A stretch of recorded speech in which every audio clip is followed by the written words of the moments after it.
Good morning, everyone, and welcome to our webinar entitled Healthier Holidays, Mindful Eating. My name is Susie Roberts, and I am a registered dietitian nutritionist, and I am very excited to be here with you today. As we know, the holidays are just around the corner, and this is a time when we all, with our family and friends, look forward to those holiday traditions.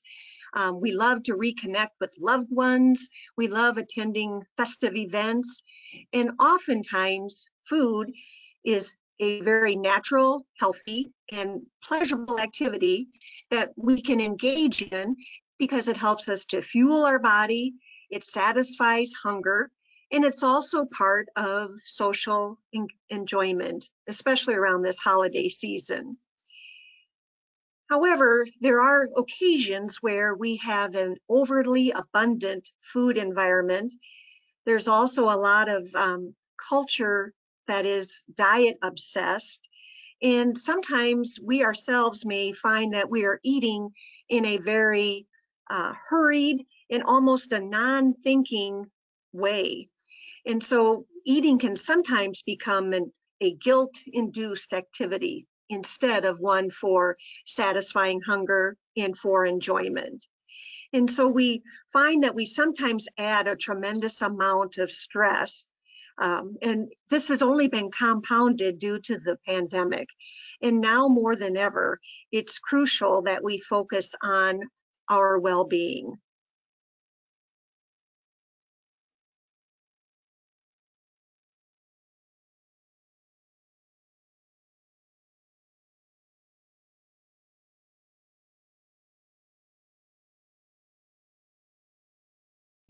So our objectives today are to understand the definition of mindful eating. We'll learn how to apply mindful eating tools, and two in particular are the mindful eating cycle, and then a hunger and fullness scale. And then our third objective is I will share with you some mindful eating tips for the holidays.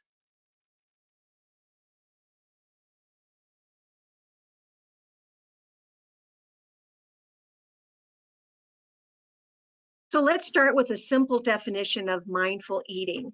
So mindful eating focuses on eating with intention as well as attention.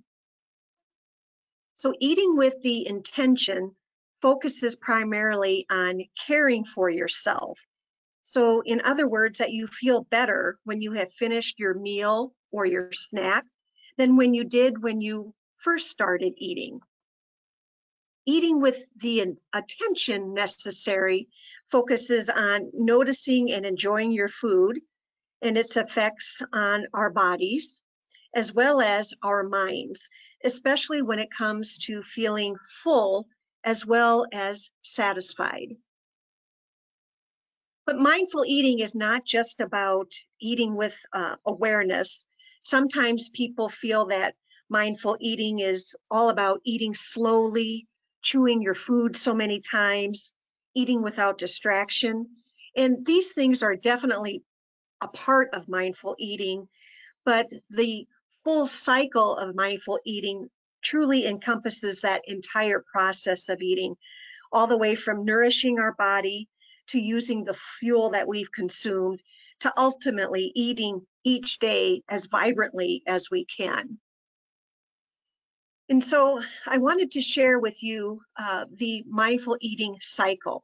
And this is from Dr. Michelle May, who is the founder of Am I Hungry? Now, she is a physician, and in her practice, she found that she was seeing many patients who were either overweight or obese, but she also found that a lot of them were struggling with repeated dieting or yo-yo dieting, and a lot of them really felt bad about eating in general. And so that's where she decided to change the focus of her practice into helping people become more aware of the hundreds of eating decisions that they make each and every day. And so the mindful eating cycle helps us to provide a structure and to learn how to apply the mindful eating concepts to all aspects of eating. So let's start here with the first one, which is why. Why do you eat? Are you physically hungry, or are you eating in response, excuse me, to environmental or emotional cues, such as stress, boredom, or maybe a need for a reward? And that makes me think about, our current situation here with the pandemic. A lot of us are now a lot of us are working from home. And in some cases, our new office or our desk or work area may be at the kitchen table, it may be at the dining room table. And so, again, seeing or being closer to the refrigerator, the pantry, or having more access to food may trigger people to eat when they may not truly be hungry. The second part of the cycle is when. When do you feel like eating? And in today's environment, especially when we as adults, we're often bound by schedules, and sometimes our schedule can really disconnect us from being in cue or in tune with our natural fueling needs. And our schedules often encourage people to ignore or trust our internal signals for when we really are hungry. A lot of times today, we may be eating more towards what time it is and not when we're hungry. The third aspect of the cycle is what? What do I eat? The mindful eating concept really encourages people to recognize that normal eating includes a consumption of a variety of foods, including those that we may eat for pleasure, such as when we're going out to eat with friends. From this perspective, the mindful eating approach is a all foods can fit approach. And I can share with you that from a dietitian's perspective, I personally never say to anyone that you can't eat this food or that food or this food group. Eating and nutrition is truly all about balance and finding that balance that our bodies need and that our body is looking for. So the fourth component is how. How do you eat? A lot of us probably eat quickly or maybe while distracted by other activities. Maybe some of you might eat at your desk for work, or maybe after the workday, we may get our plate and then go sit in the recliner in front of the TV. Some of us might eat while we're driving. Some might eat, when we get home, we walk in to the kitchen, grab something out of the refrigerator, and literally just eat it while we're standing up. So how you eat can really set that stage for overeating. And the reason for that is because we're not setting ourselves up for the ability to feel that sense of satiety and satisfaction. Those things get missed when we eat too quickly or don't pay attention to the food, especially as we're eating it. So the next part of the cycle is how much. So the quantity of how much I eat. And so when we're thinking about eating approaches, and again, from being a registered dietitian, there are hundreds of approaches to eating or hundreds of diets, and I say diet in air quotes here. But most traditional diets will focus heavily on how much a person is allowed to eat. And what this requires is the use of external cues. In other words, control-based methods to determine how much you should be eating, such as counting calories, watching your points, measuring food, or tracking what you're eating on an app. So the mindful eating approach doesn't follow those external control-based methods. It's really more about tuning into your body and learning how to identify your hunger cues and paying more attention to why, when, what, and how you do eat. And then the last part of the cycle is where? Where do I invest my energy? And what Dr. May's cycle is referring to here is, so with the act of eating, what you're doing is consuming foods which have energy, meaning there's calories, there are carbohydrates, proteins, and fats. And so where do we invest this? So the mindful eating cycle really encourages the concept that food gives you energy for self-care that helps you to meet not only your physical needs, meaning giving you the energy to get through your day, but also emotional, intellectual, spiritual, and other needs as well. And so the goal with mindful eating truly becomes more of an optimal health approach to life. So the goals of mindful eating, as I mentioned briefly before, mindful eating really goes beyond eating slowly or eating without distraction. It also encompasses thoughts, feelings, and behaviors throughout the entire process of eating. And in particular, the goals are to build awareness of hunger and fullness, and then to increase satisfaction from eating for nourishment and enjoyment. So really, again, focusing more on building awareness of what you're eating, how you're eating, and how it makes you feel.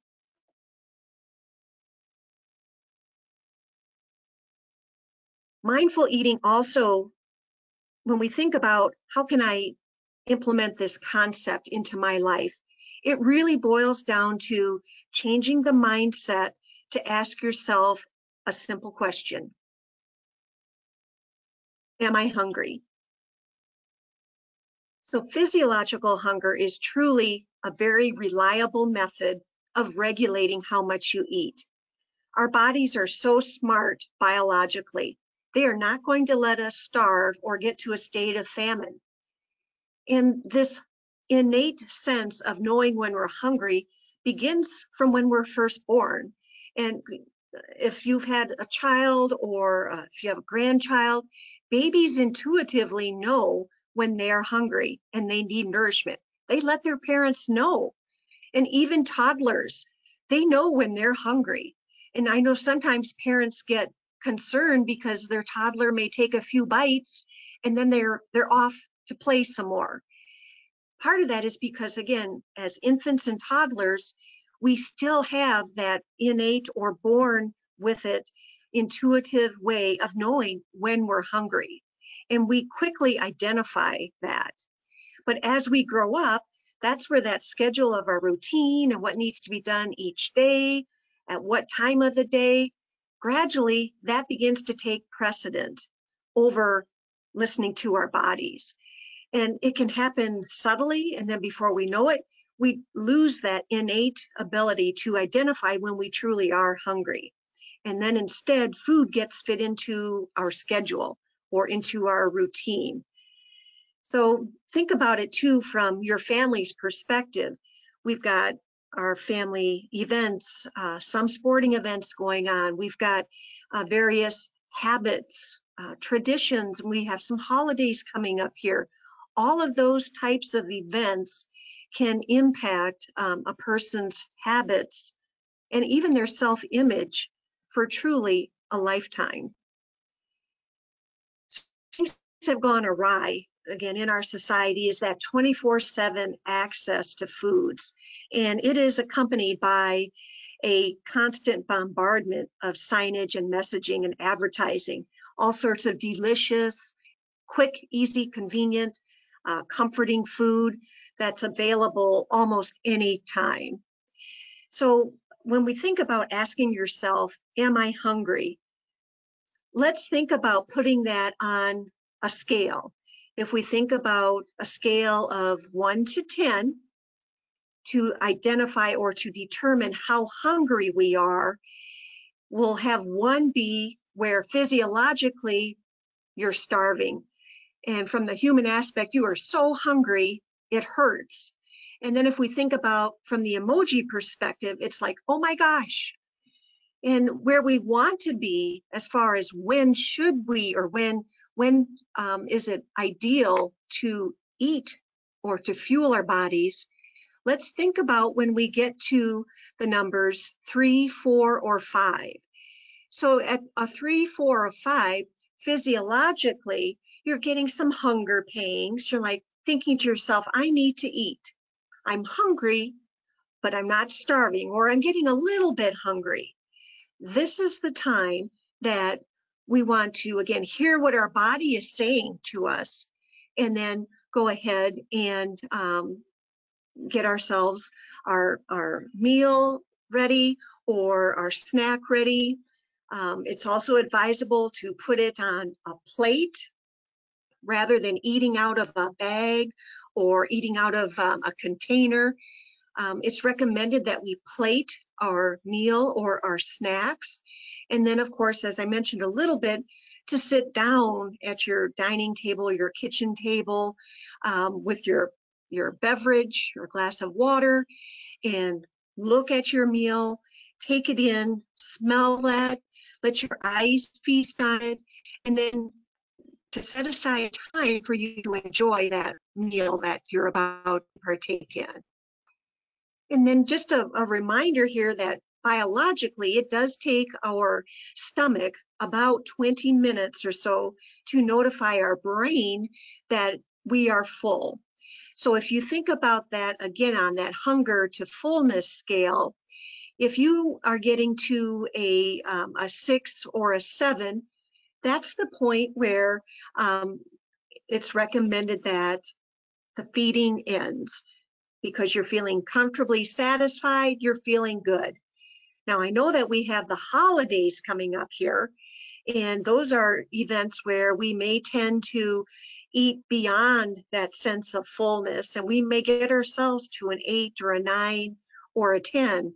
A 10 is where you're so full that you feel sick and it hurts. So again, that's where we want to think about listening to our bodies and eating when we're between a 3 to a 5, and then finishing when we're at about a 6 or a 7. So how can we do this? So now we've got a tool, we've got our scale, and let's think about with the holidays coming here. Of course, they're a time of celebration, family gathering, reminiscing, but they're also a time of stress, which can be potential triggers for overeating. And so overeating triggers at the holidays typically fall into these patterns. The first one is that there is just the sheer presence of food, or there is a sheer abundance of food, meaning there's so much there. And then there's extra variety of food, and it can be all around you. It can be at work, it can be at your family gatherings. You can see it at the grocery store. You walk into the grocery store and you're bombarded with holiday goodies right as you walk inside. There's also these special holiday foods, and there's also that feeling of scarcity. So I'll share an example here. So when I was growing up in Northeast Iowa, my mom very occasionally, and pretty much just for holidays, would share she would make homemade bread. And oh my word, it was delicious. She made a couple loaves, and then she made a couple pans of buns or rolls, and they were just delicious. And myself and my siblings, we knew that this didn't happen very often. We didn't very often get this homemade bread. And we also knew that if we wanted some, we better get it before it was all gone. And so with that feeling of scarcity, that too can sometimes be an over-triggering eating event. Another trigger can be nostalgia or memories and associations of both of those. For example, now, even if I'm in the grocery store and if I'm going down the candy aisle, if I see a bag of Brock's milk chocolate stars, it immediately brings back to mind the peanut butter cookies with the chocolate covered or chocolate star in the middle that my grandmother used to make. And she would always have extra in the freezer for when us kids came over. So again, that can trigger more memories.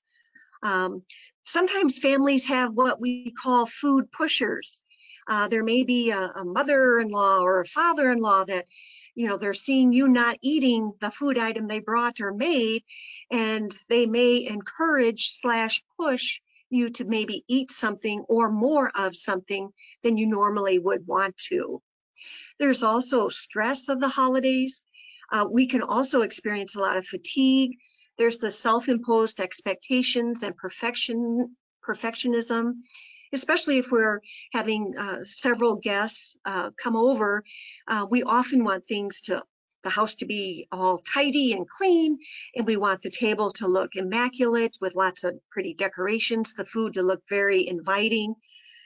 And when we couple that as well with family dynamics, this can be a lot of things that can trigger overeating during our holiday gatherings. So how can we handle these triggers? This is a handout that will also be available to you, and it contains information from Dr. Michelle May from Am I Hungry?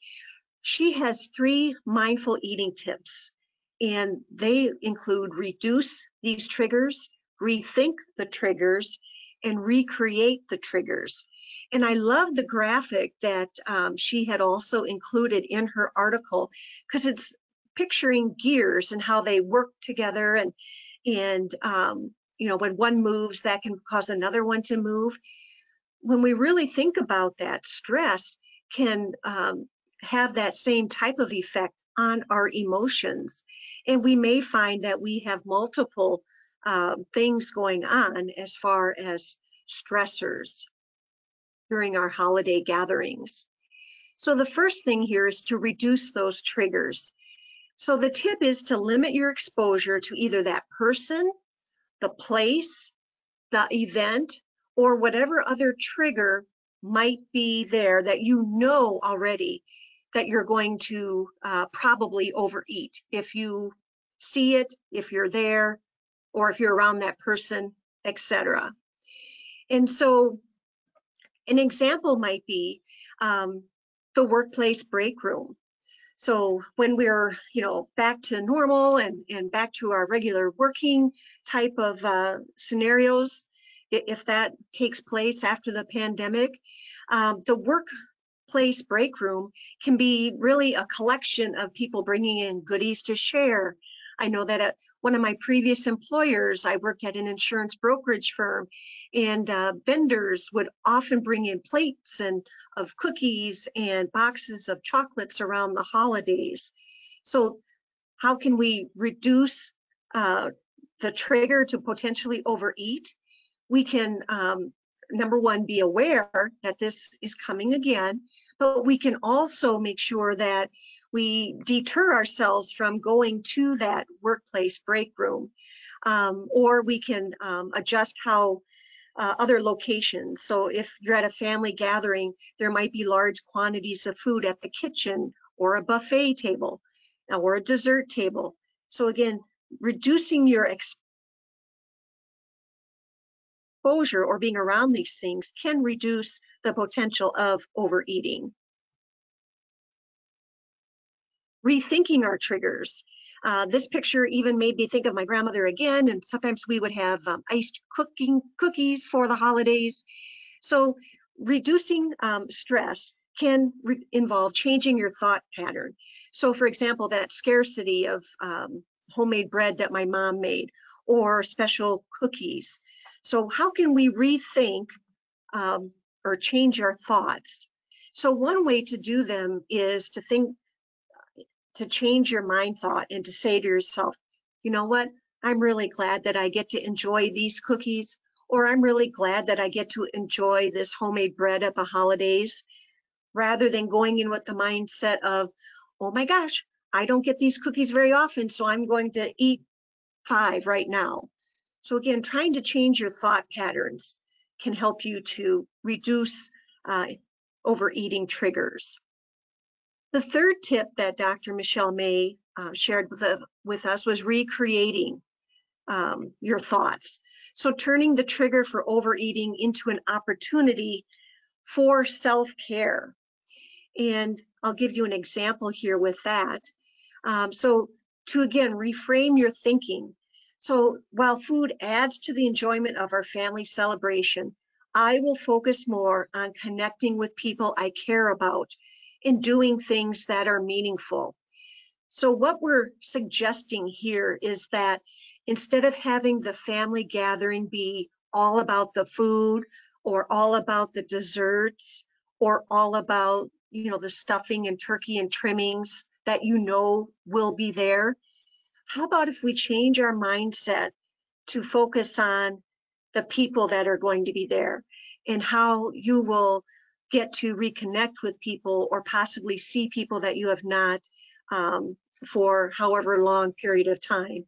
And again, this is all within, the guidelines of our current situation with the pandemic. Of course, we all want to be safe and make sure that but we also want to take care of our mental health as well.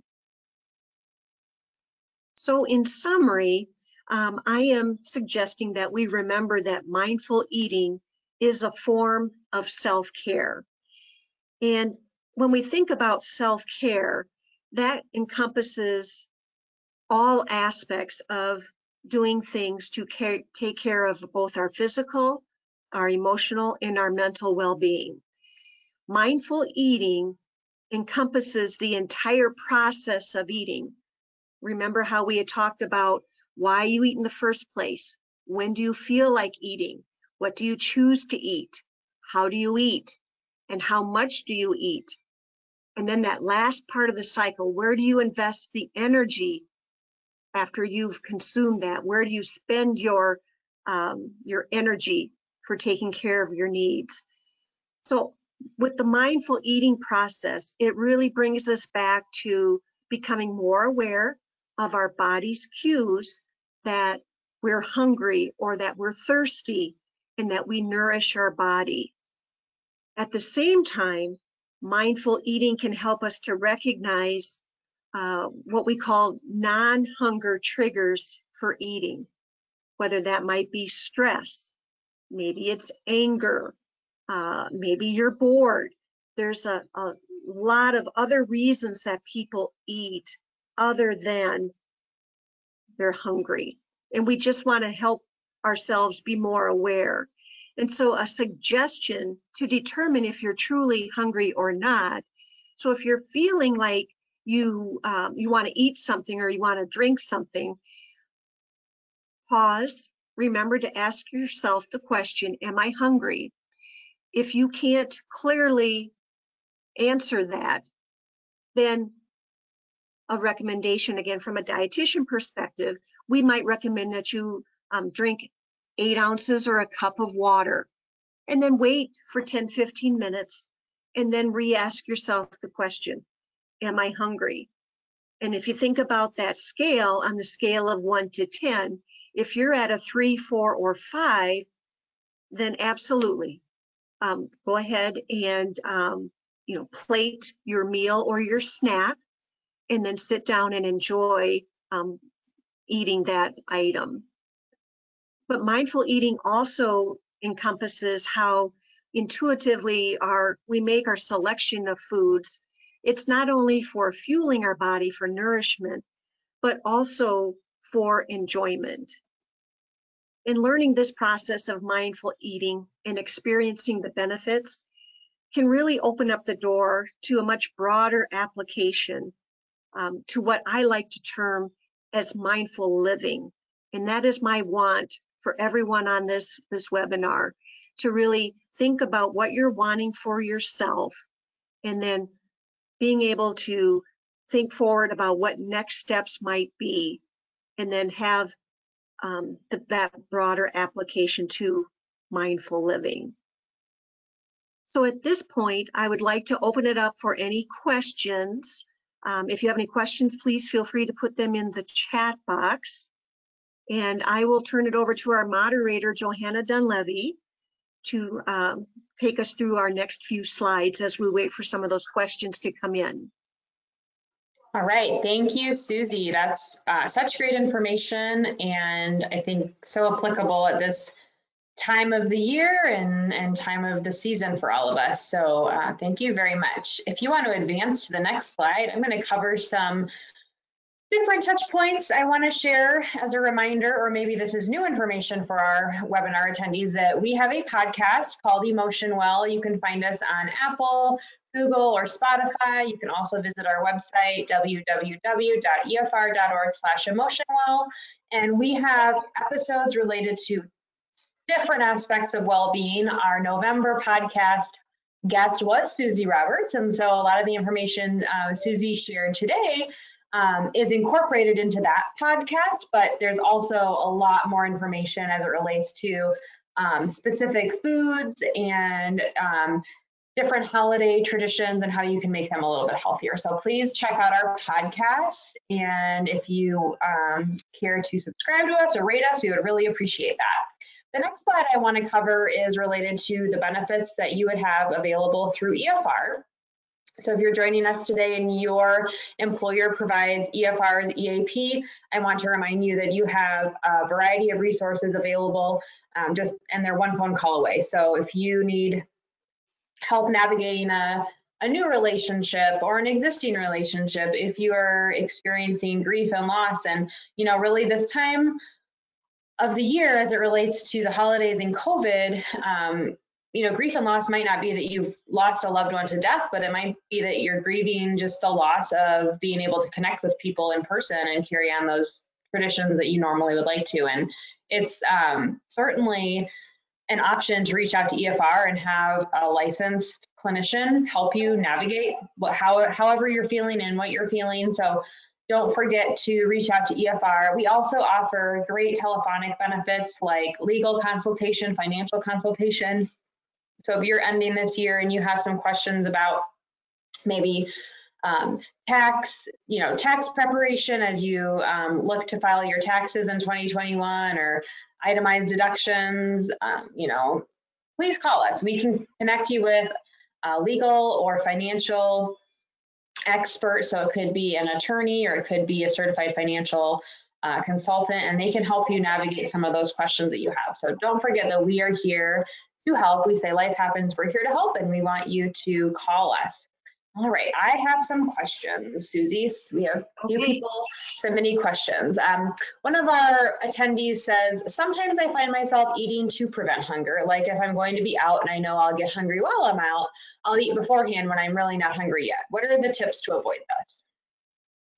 Okay, that's a great question. What I like about what that person had said in the comment is they know that they're going to be out and about for maybe an extended period of time, so they're being proactive. I personally like that approach. It is a good idea just to think about, is what you're eating then kind of a little preventative snack? Is it what I would call a highly nutritious or nutrient dense item? Like maybe it's a handful of nuts, or maybe it's a cheese stick or two, or maybe it's a serving of yogurt or a hard-boiled egg. So or a piece of fruit, those types of things have a lot of good nutrition in them.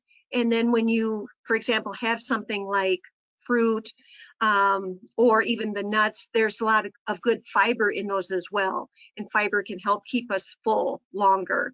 Even vegetables, some veggies and dip would be another good example.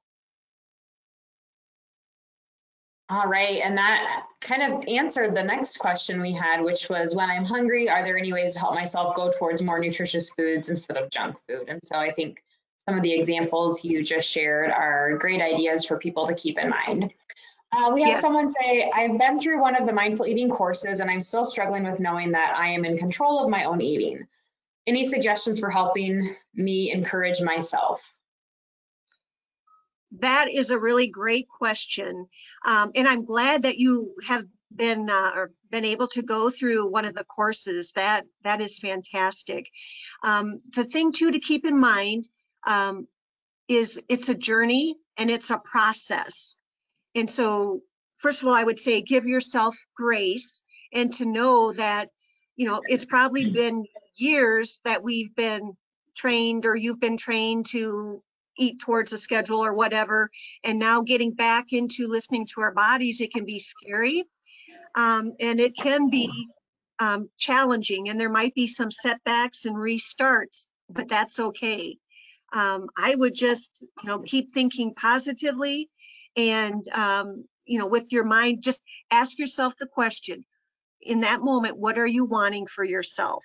And just listen to what pops into your head and use that as your guide for, the next hour, the next meal, etc. Thank you. I like to describe when I'm talking with my daughter, who is almost 4 years old, I've been trying to use the term satisfied instead of full when we're talking about, are you finished with your meal? So growing up, I was told that I had to eat everything on my plate. And I'm Yes. sure a lot of people can relate to that kind of ingrained food rule that you take it, you eat it. And so with my daughter, I encourage her to try everything on her plate, but I also ask her, are you satisfied? And she's almost 4, and so indefinitely she'll be satisfied, but then 5 minutes later she'll say that she's hungry for a snack. But I think the way we talk about how we feel as it relates to our food and whether we need more food or we don't need more food, I think that can be important too. So that was my 2 cents that I wanted to contribute. Susie, this was great information. I encourage anyone who wants more information from Susie to head over to our podcast. If you could advance the slide one more time, Susie. Head over to our podcast and check that out. There's actually 2 episodes of Susie. She was our first guest for season 1, and then she just came back in the past month and shared more information. So lots of great information there. And then if you want to go back to your slide, Susie, with your contact information, Susie does have contact information to share. So go ahead and jot that down if you had any additional questions that you wanted to ask Susie. But thank you so much to everyone. We have a webinar coming up on December 2nd. And that is, let me find the description here. Our December 2nd webinar is, actually, it might be December 10th. Hold on one moment. I'm clearly not prepared for this.